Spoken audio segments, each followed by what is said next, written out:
Os médicos da era vitoriana eram brilhantes na identificação de todas as doenças cuja cura eles desconheciam por completo.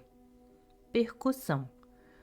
O musical Leopold Ausbrugger, filho do taverneiro de Graz, aplicou a forma de verificação da quantidade de vinho nos barris do seu pai, batendo na madeira com a ponta dos dedos, para descobrir a existência de fluidos no peito dos pacientes. Os médicos vienenses consideram o método ultrajante e sem dignidade. Jean-Nicolas Corvisart, o médico de Napoleão, achou esplêndida a ideia e em 1808 a espalhou por toda Paris, como Sir Manuel Wilkins, honradamente dando crédito ao seu autor. A escolação. Para ouvir o coração e os pulmões, todos os médicos, desde Hipócrates, encostavam o ouvido no peito do paciente. Esse método foi descrito por René Théophile e Hyacinthe Laennec como não somente ineficaz, mas inconveniente, indelicado e, nos hospitais, até mesmo desagradável. Muitos médicos pousavam a cabeça sobre colos suaves e adormeciam. Assim, em 1816, Paris produziu outro auxiliar do diagnóstico quando Laennec atendeu uma jovem de seios tão avantajados que ele impulsivamente enrolou uma folha de papel, ouviu de uma distância decente e inventou o estetoscópio.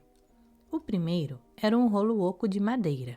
Passou para uma corneta acústica e depois para o conhecido estetoscópio para os dois ouvidos, equivalente à bengala do cabo oco de ouro.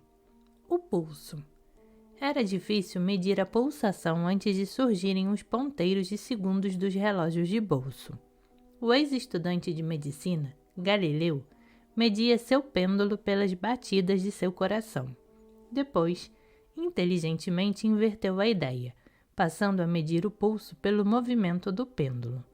Um professor de Pádua, Sanctorius Sanctorius, em 1625, inventou o pulsilógio, um relógio de pulso que depois de 2 séculos foi aperfeiçoado em Lichfield por Sir John Floyer, passando a marcar os minutos.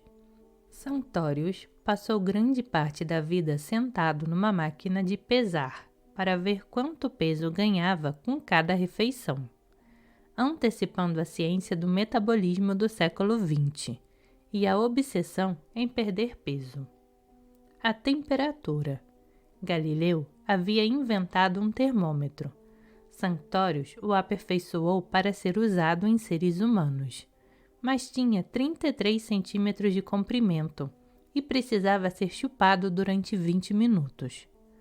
O estudioso Sir Thomas Clifford Allbutt, o original Dr. Lydgate de George Eliot, em Middlemarch, o reduziu a tamanho que as enfermeiras podiam guardar no bolso.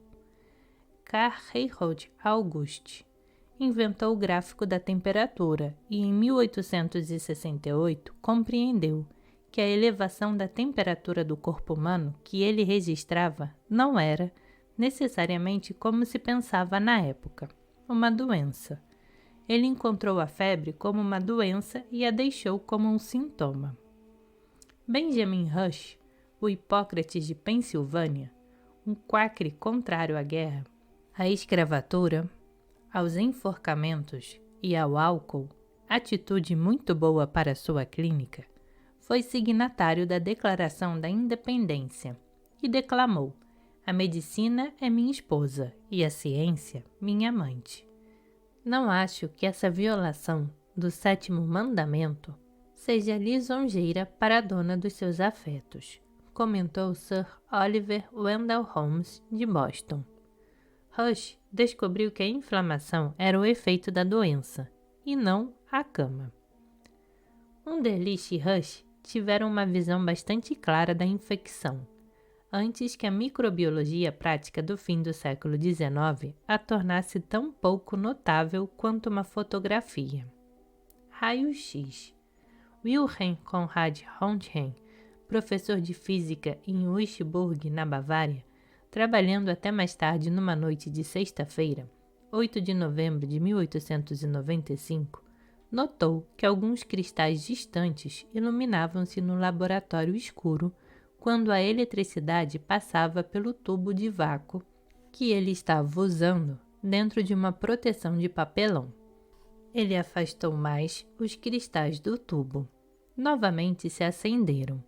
Pôs um livro entre eles e a corrente elétrica. Um pedaço de madeira, depois placas de metal. Continuaram a brilhar. Pôs a mão no meio.